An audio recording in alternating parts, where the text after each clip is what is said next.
Hi guys, welcome to another edition of Devongunsmith Diaries, and today we have a lovely 1970s AYA number 4, and what it is in for is the trigger pulls are very tight, so ease the trigger pulls, length of pull, bit of stock work, and it will be back to a beautiful gun once more.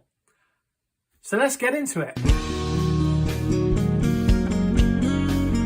If you enjoy the content, don't forget, like, subscribe and click the notification bell.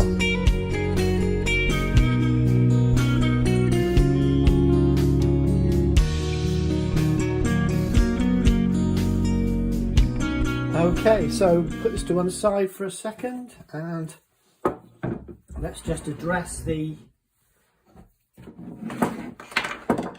adjustment.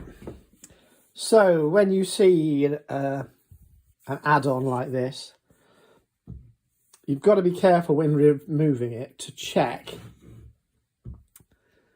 if there's any plug holes, because some gunsmiths will put screws and glue, and I'm trying to see through there might be a plug there. Looking through the camera to see if I can catch it. So the quickest way is to file that off with a power file, flatten that off a tiny bit and see if there's any plugs that we need to dig out and unscrew. So let's get on with that. And as my suspicions were correct, I couldn't actually see them this big, but I had a sense that there was something there. So they need digging out, so going to have to get on with that. Probably best to pop the action back in at this point because I've got something to grip with. Again, this is an iterative process where we're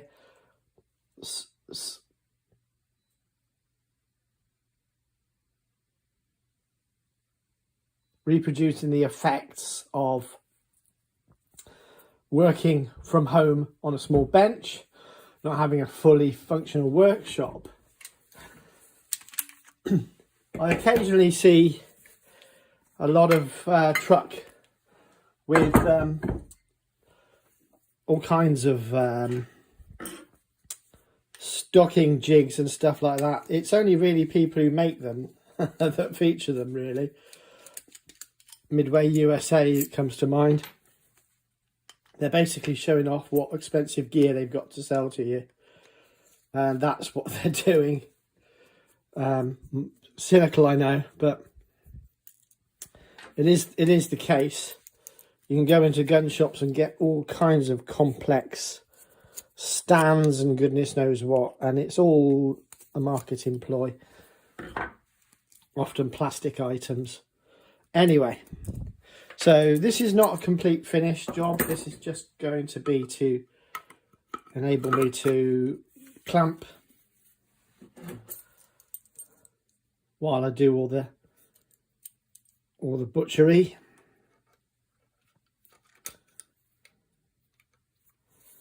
Just need to align that a bit better. Trying to do it on camera, never a good move. Definitely back, yes. Definitely back on here, yes. Slide in. It either goes or it doesn't. It's just that simple. You're hunting around for this little catch in the bottom here, and you've got to get it dead right.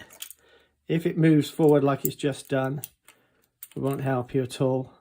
So you have to put a bit of pressure there to hold that in place, and then you're hunting around in the bottom of this while trying to get the action to accept it.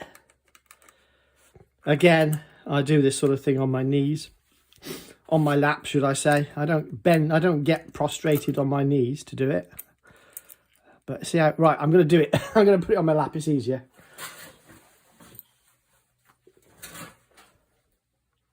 So there's nothing better for this than just to dig these out with a chisel if I can, or I may try to drill them, but the problem is with drilling them, you hit the screws But we can give that a try first, I guess.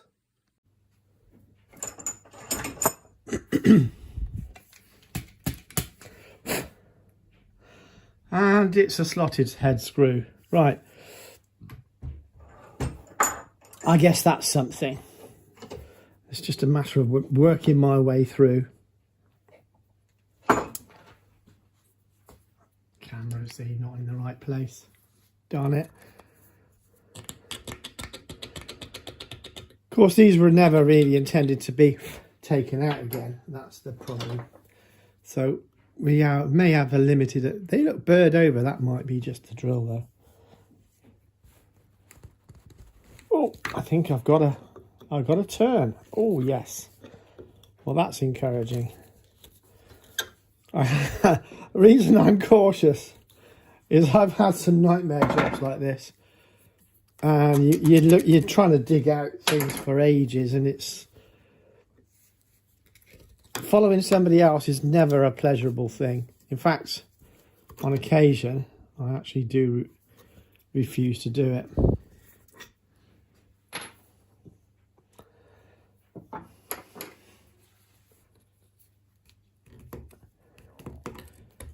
Right, well, that needs a little bit of chiselling because it's a much lower,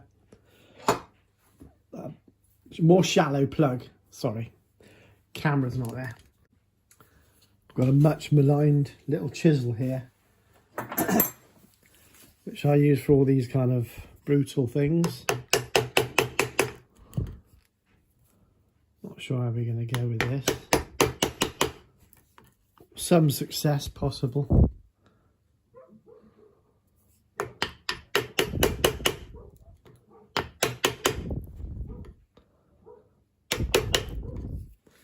This is a necessary butchery event.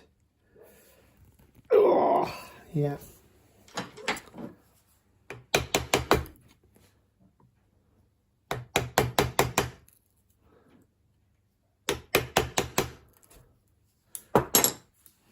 Like I say, a lot of gunsmiths are quite reluctant to follow somebody else's work because you just don't know what you're going to find. We're fortunate. Oh, flipping camera again.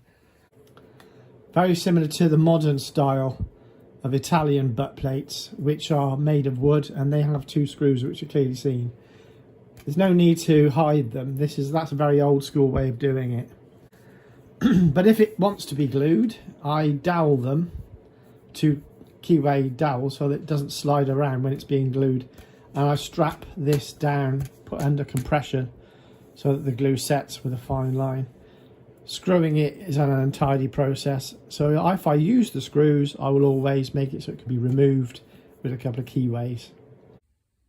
So I'm just going to show you how versatile these blocks are. I use them for various purposes, obviously as gun stands, and you've seen me use them to hold a gun. In fact, probably need to do a tool time on this. Drawings and downloads for members and all that good stuff. But in the event of when I'm doing a gun fitting or cutting down a stock, I utilise them to clamp this end of the gun, the action side, and of course you need a lot of clamps to do so. So the table secures the whole block, but as you see there's a hollow there to allow me to angle and set this to suit the pitch on the cut once I've actually secured the blocks.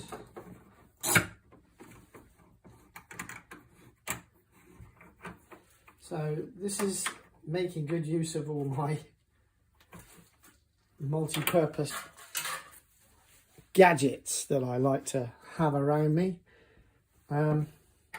Homemade, because that's the nature of the channel, and cheaper, frankly.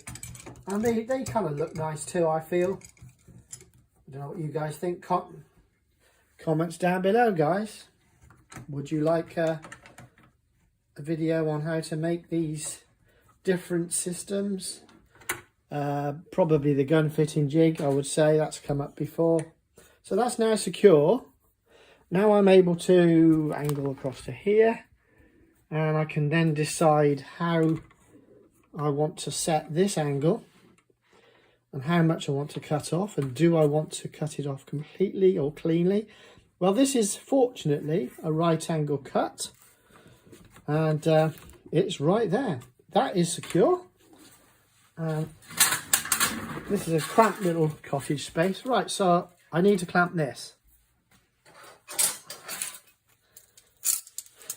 to the table, and then nothing moves. This is how I would recommend anybody wanting to make such adjustments themselves do it.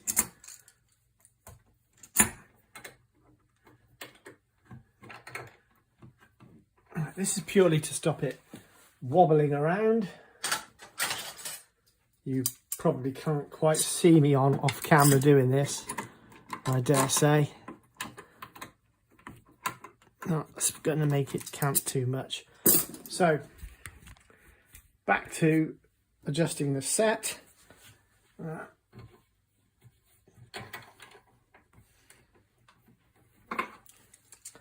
Right, so holding this tightly, I will move the whole thing around so I can clamp it better off camera. So once again, all right, so that's held firmly. It's not going to wobble or move. There's padding underneath there, and I can get my clamps in there, look, just to firmly grip it so it doesn't shimmy around or change the angle of the cut. This is how I like to do it anyway.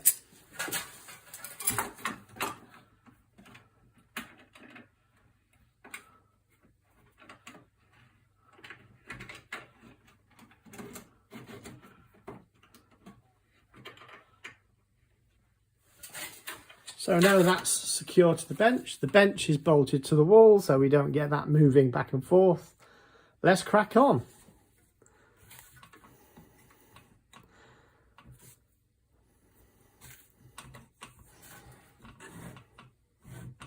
And it's moved. Epic fail, got to adjust it. And it's important that you get these adjustments right, clearly. Because once you've cut it, you can't go back. And you have all kinds of pain.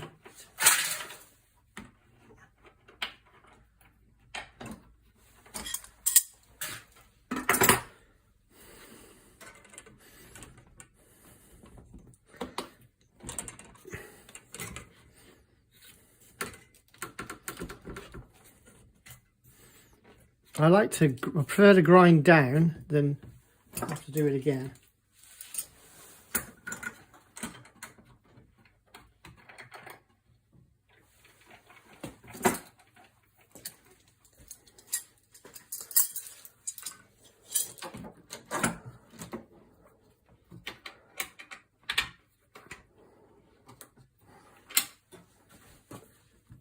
Right, we're good. Got about 1/8 of an inch over the top there. For the purposes of cutting, let's get on with it.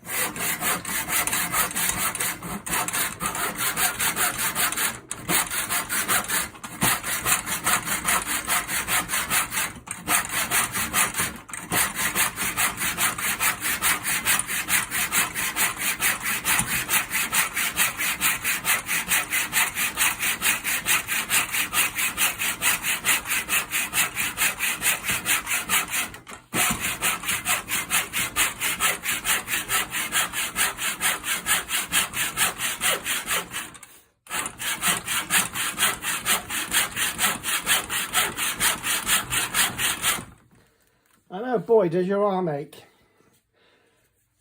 I'll have to get some wax on this just to get it going a bit.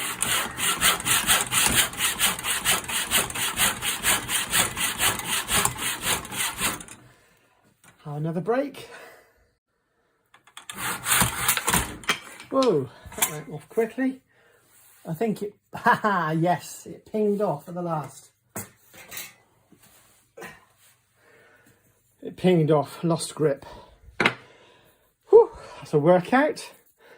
I want to show you another thing gunsmiths do, which is a dirty trick.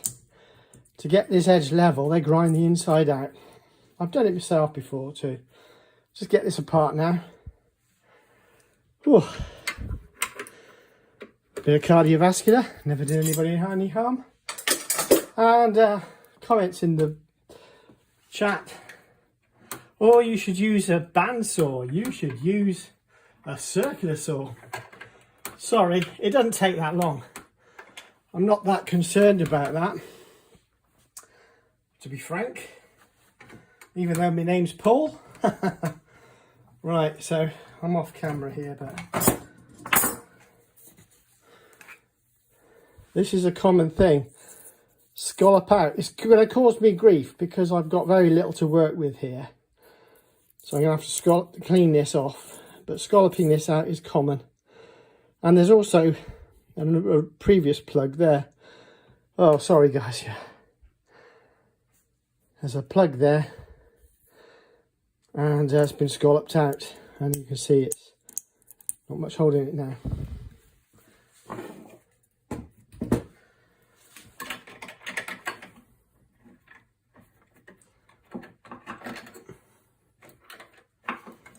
You can never have enough clamps.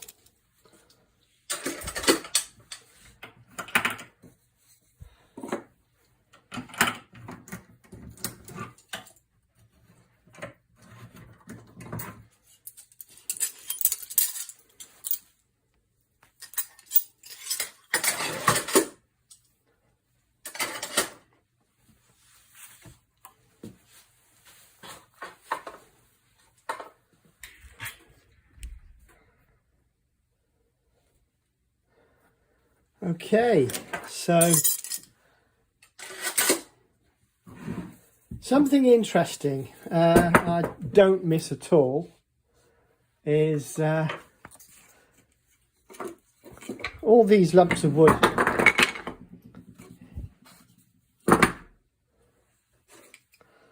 Things like bits of scrap walnut, funny looking wedgy bits, general things like that. When I used to work at the back of a gun shop, I'd be fishing these out of the bin frequently. Why? Because the sales team didn't have a clue what they were for. They just looked like bits of rubbish to them. Of course, they use them as cauls when clamping things. That one particularly is used when holding a gun down on the stock bending jig. Scrap pieces of ply, that's for adjusting stocks, raising combs on bends, and little scraps like this are invaluable for making plugs like this one here. And I wouldn't even get rid of that because it might come useful to a cheap job that might need doing for somebody. Save the customer a few pennies, repurpose this, probably clean that up, make use of it somehow. You never know you need it until you need it. And if you haven't got a decent lump of walnut, you can't use it. But yeah, funny story. So I was always cutting them out for throwers. They never threw these away because they recognised that they was actually purpose built. But if anything that looks a bit sort of random, I mean, that looks engineered, doesn't it? But that's actually a wedge for rising or dropping a comb during a bend on the jig to my right, off camera. Same with these are cauls to clamp the action to the jig, and so on. So I don't miss that. I love working from my cottage now. Only trouble is at present I don't have an airline here, so I have to trot up the road with a little box of bits, clean them up there with the airline, compressor running and all that noise that comes with that. So I've got a plan to do something about that, another tool time thing, and I'm still working on the iterations. It doesn't happen just like that. You have to do it in a developmental process. More on that later. Let's get on with the job. Now, that's close. And I may need to make a butt pad to sort that out. But I'm going to have to... He's undermined it. Whoever did this has made a right old mess of it, frankly. I think I'm going to need to just go and use the power file off camera. Or even the linishing wheel. Probably the linishing wheel. Yeah. Let's crack on with that. Oh, there's a slight slope on the cut, that's why. But yeah, these gouges are quite common. You see these quite frequently in butt plate jobs. It's when you want to mount a plate, you just want to, like a bit like mounting a horseshoe. I'm getting me whacking merds fuddled here, guys. I'm going to have to make some plugs for here. This is all work that's not anticipated when you go, oh yeah, I'll just chop that off and make that off and all that good stuff. Ask me how I know. I've done these before. But these gouges are common. When you've got a rubber butt plate that's really difficult to get level, that's the only way to do it, is take out the centre. I see it, but it does mean that there's only a certain amount of glue holding that on, which is why he's opted for the screws in this case. I prefer to grind that flat, grind the butt plate flat, make them up with a couple of dowels in situ to stop them sliding around. Job done. You can never get an expert to agree with another one. It's just the way it is. But this is a very old school, traditional way of bodging it in to make it fit. It's for expeditious purposes, so you can do the job quickly. So obviously there's less mating up. I'm a bit more anal, I'm afraid. Don't know whether that gets appreciated, but anyway. Right, so I'm going to go and grind all this down.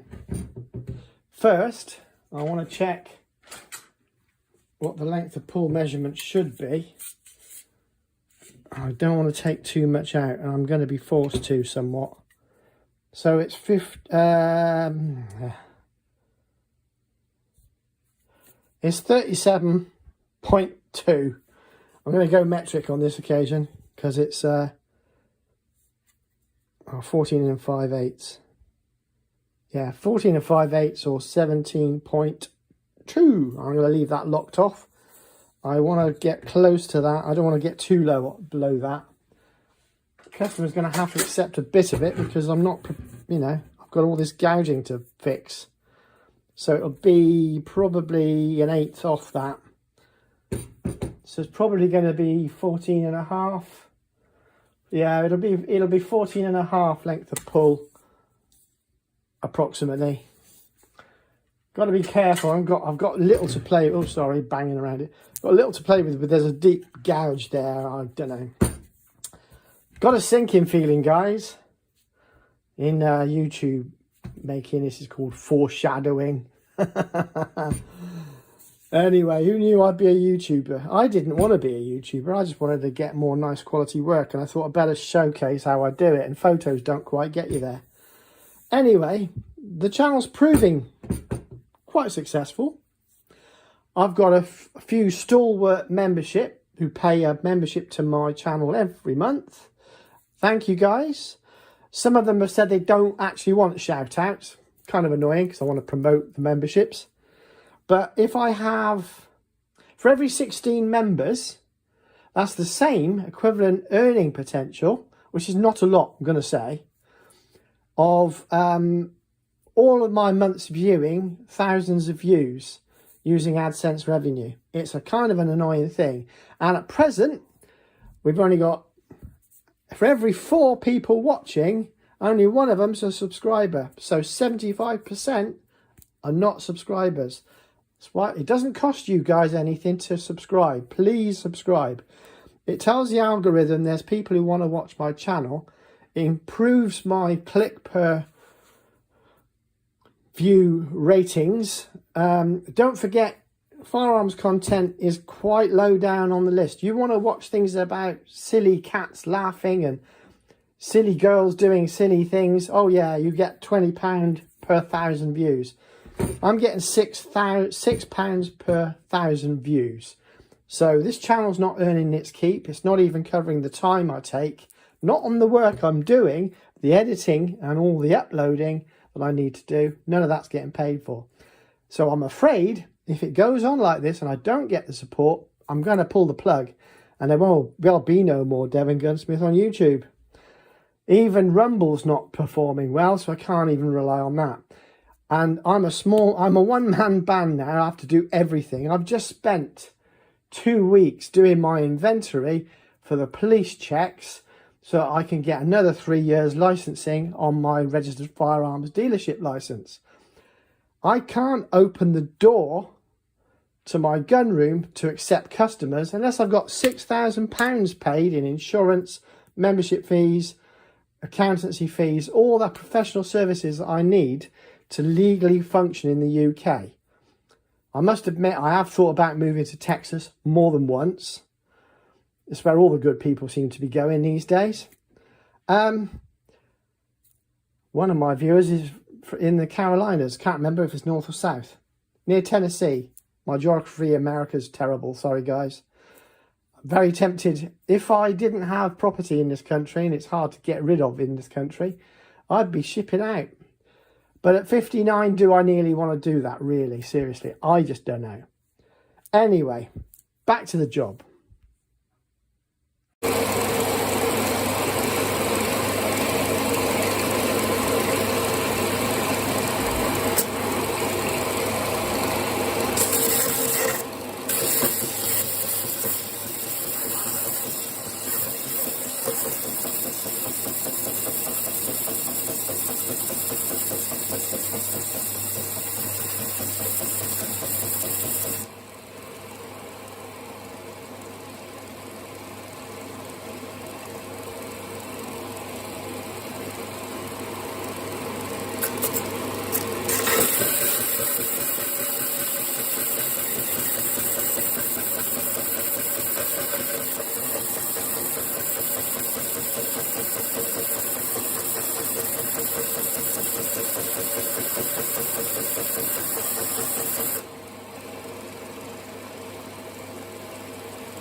Okay, so got me preset there. Let's see what we're looking at. Yeah.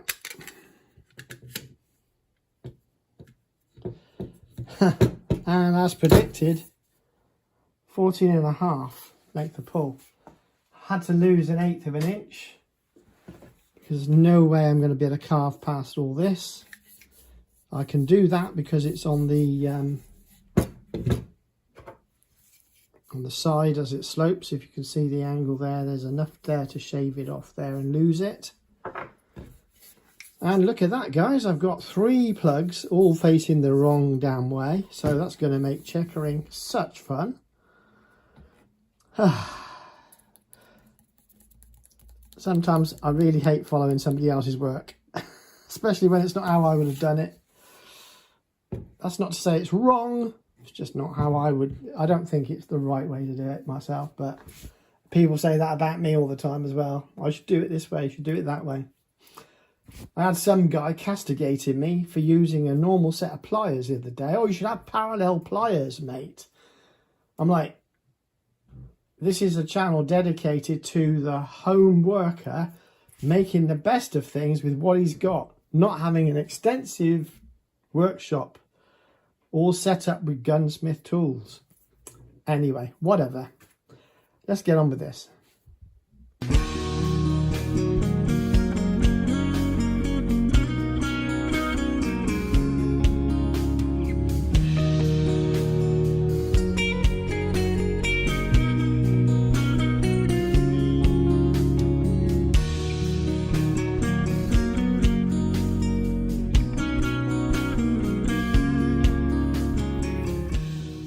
Okay, so it's got to be a mixture of art and science here. So you can see that I've got a couple of these bits here. So in shaping the butt plate, I put a chamfer there.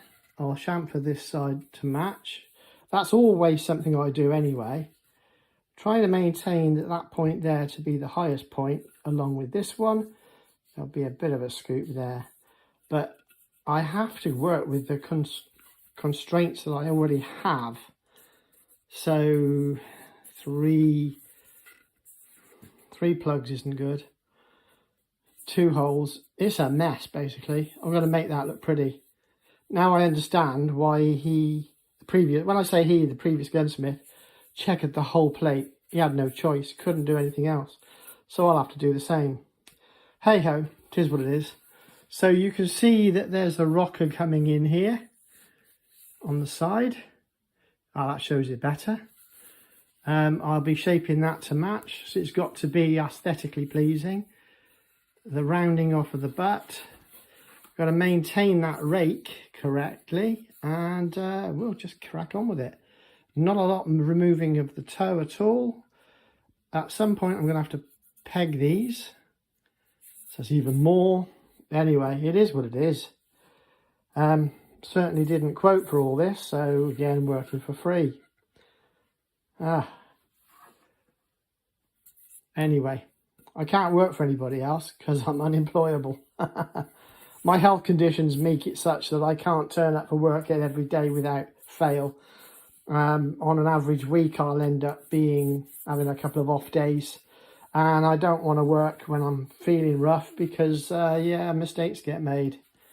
And then I have to work twice as hard to get them back. So we're getting there, guys. It's all good, honest. Promise you. I promise you it'll be great. It looks terrible now. Epic fail. How am I ever going to fix that? That'll be the thumbnail, I expect. Right, guys. No good deed goes unpunished. As you can see, we're at the very limits of these plugs. Obviously the previous gunsmith didn't bother to check what was going on. These have been opened up to balance the gun. Obviously the stock was too stock heavy. So now I've got all that to deal with. Fortunately, although it'll be running the wrong way, well, will it? No, not necessarily. So the donor piece, if I grind that flat, I can probably get at least possibly 3 plugs out of that, shape them, pop them in, glue them, and we'll have that similar sort of grain going on. See what I'm saying there? Should look pretty. So not all is not lost. It's just, once again, it's costing me money.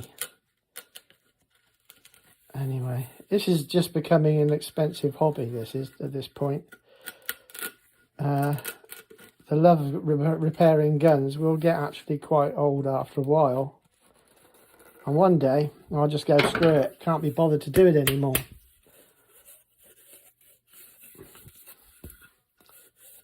I'll probably go to Calais, get rid of my passport, jump on one of those inflatables and come back and get a house given to me. That'd probably be a good idea. Oh, did I say that?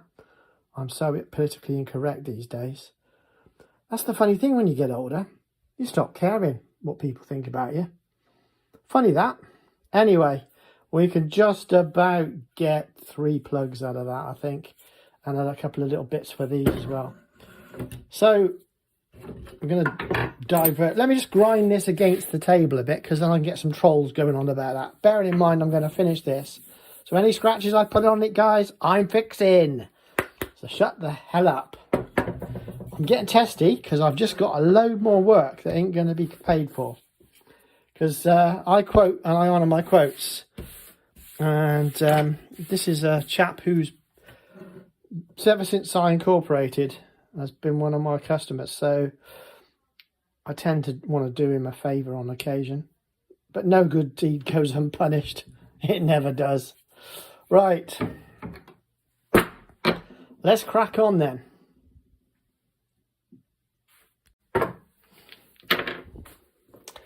Okay, so these are nominal slices. Just a nominal inch. There's plenty of wood there to fashion a plug. And whack it in there. And if I'm clever, I can orientate the grain so that it doesn't look too bad that way either. Yay! It's a good job I enjoy my job, otherwise this would be a nightmare. However, still got to chop them up a bit more yet. So crack on. Okay, so they're roughly trimmed. 3 nice pieces with associated grains that look about right. Actually, that one wants to be in the middle, I would say. That one there, that one there. A little bit of grain matching for that. Now I'm going to whiz these up into round, and I'll do that on the linear. As I said before, I just can't be arsed with trolling the camera around the place. So I'll leave the camera fixed here and I'll be back. So there we have it. Hand shaped so they fit perfectly. I'm trying to show some kind of grain bias there. And the pegs, and we're going to just glue and tap it all into place. Cut them all off, shape them. More work. Which I haven't quoted for because I'm a fool. No, I didn't know this was going to be the case. This job evolved. It came in for the trigger pulls. And he said, oh, while you're at it, can you make it fit me? I went, yeah, no problem. And I'll do a few more bits for you if I get time. Checkering in and all that good stuff. Basically resurrect his 1970s gun. Wants to shoot it again. So it will look nice. You can see I'm doing the best I can with my patches in terms of the grain. Let's just get on with it then. Okay, so what you see here is I'm prepping this to just saw off the excess.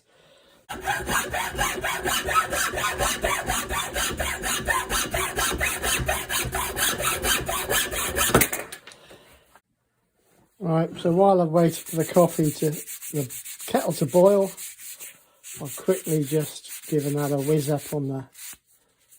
How's that look, guys? It's kind of an invisible repair. Sort of. Best I can do for now.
Okay, so we've got this kind of messy looking problem now. Got to get all this rubbish covered.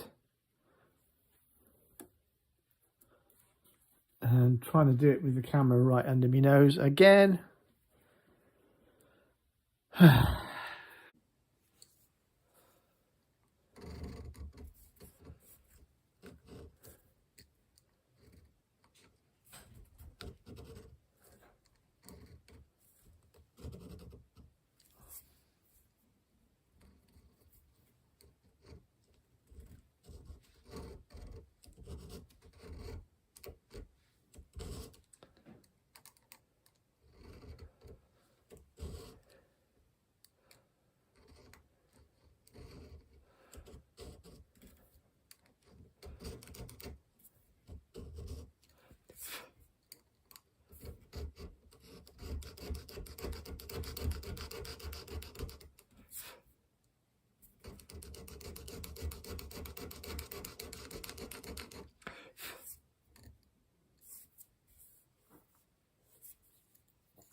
I need to bend this about there with a bit of heat. I wonder if I can do it without wrecking it or melting the plastic.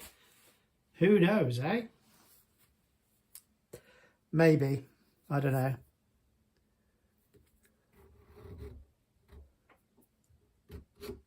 It's working. Bit of work there. Up to here, coming back to here. Psst, psst, psst. Focus on that next.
Okay, so in checkering, this is actually strangely harder than a plain surface to checker because it drags the checkering.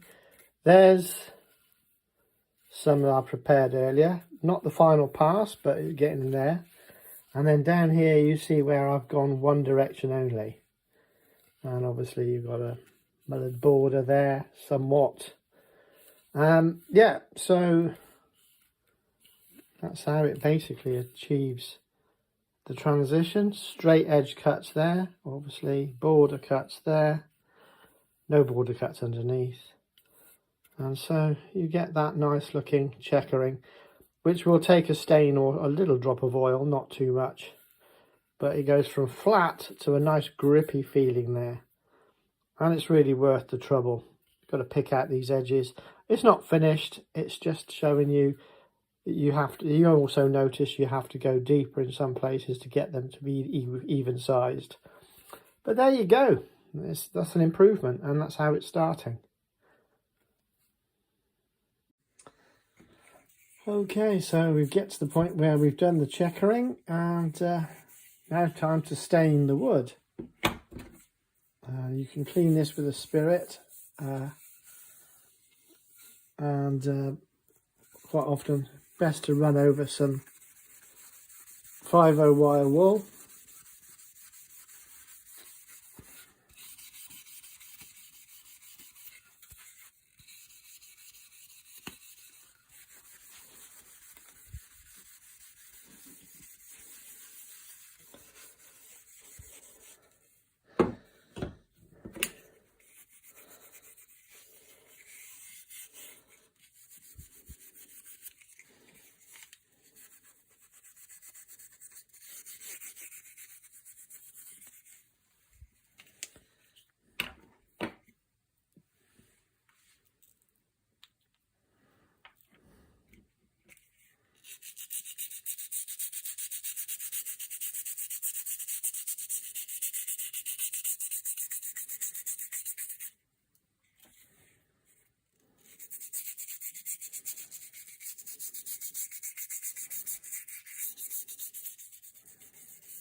As you can see, it deepens the colours a little bit.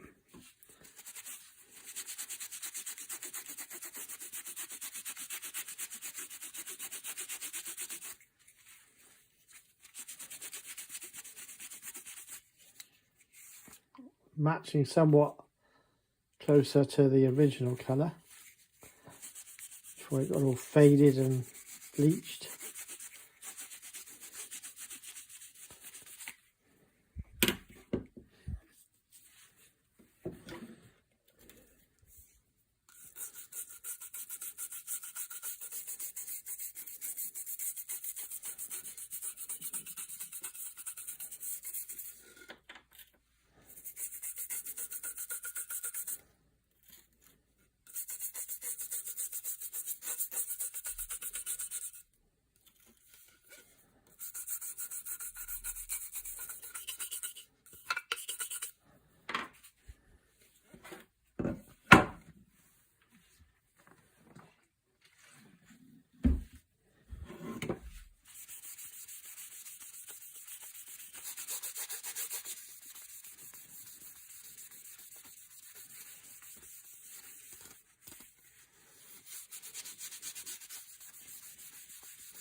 Okay, now we need to seal it and then start polishing.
Right, you may or may not have seen I've taken some shortcuts on this particular stock finishing, and there's a reason for that. It's because the customer was anxious about the price escalating, so I've only charged him for the key work, and I just did this as an extra bit because he's a long-term loyal customer, so I chose to do that off my own bat with his permission. So that's where I'm at with that one. So sometimes if a job warrants doing, because I've checkered the back and all that, and it just wouldn't be right to finish only one part. It would look unbalanced. So I said to him, I settled on a sort of an agreement, and he was like, yeah, carry on. He was anxious about the bill escalating. So sometimes I do things on a budget because it warrants the quality of the gun versus and in this case, when I say versus, I mean in this case, a very long-term customer who's been very good to me. So there's a bit more wiggle room because it's basically on me, this one. So that's why I've cut corners, guys.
It's a little bit sticky, but we'll get there.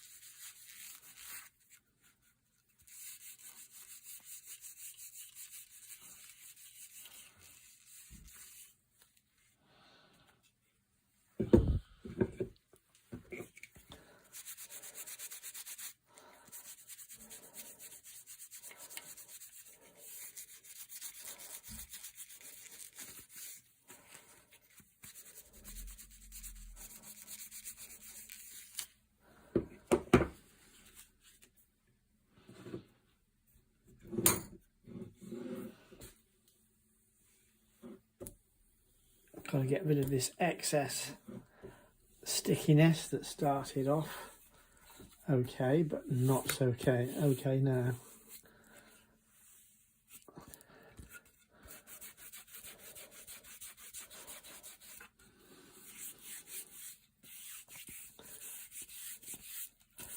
It's a cold day in October. Oh, actually I think it's November now.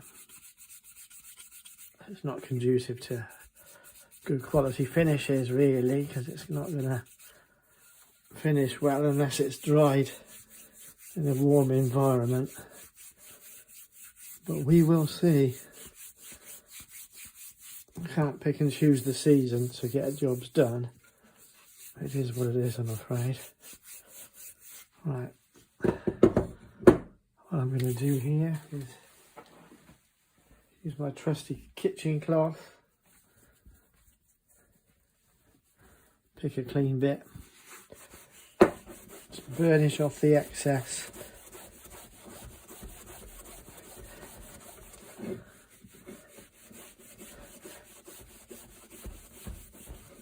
So it comes to a satin finish at this moment in time.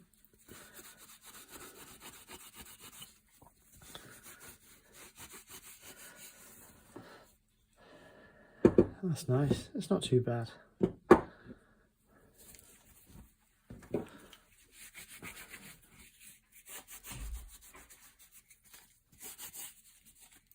So that's starting to look better already. I'm going to rub a little bit of thin oil into the stock and then remove a lot of it into the checkering and then remove most of it.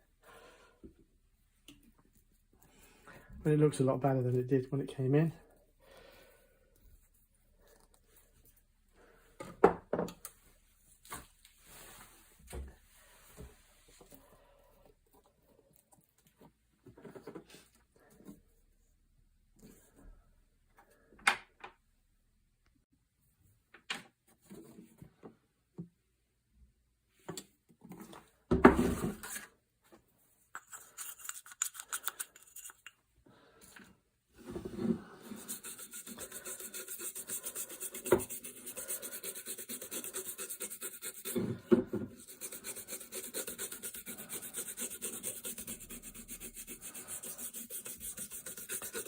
This always seems contrary to what I've just done by cleaning it up, but it needs a little bit of nourishment as the wood's 40 years plus old and rather dry.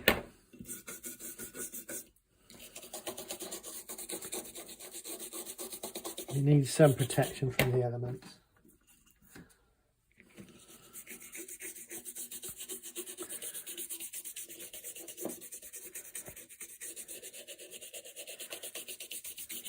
But it's wax on, wax off. I end up taking off more than I put on. So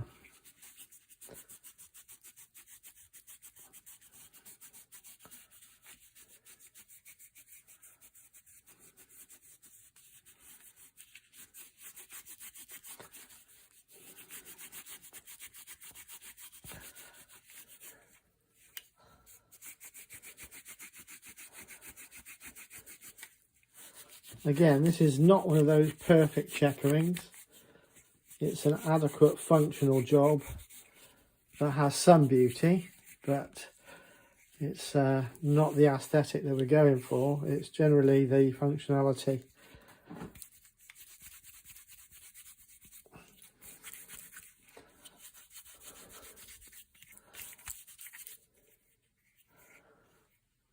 That looks pretty good. I just run the phosphor bronze through that as well. Make sure there's not any residues. There we go. And yeah, it looks pretty good for what it is. A budget job. Now, a lot of you people tend to go, oh, why haven't you done this? You've cut corners. I said, I had a video, comment from a video from, well, a couple of years ago.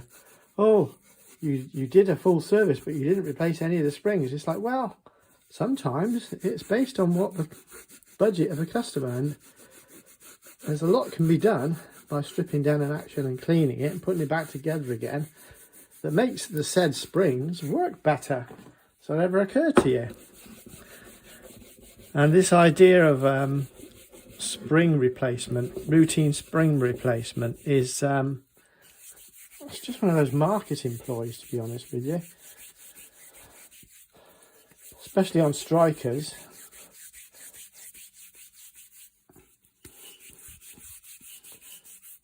It's like, you know, it's almost like they're saying, oh, well, you've got to change the springs routinely because they wear out. Well, they actually don't really.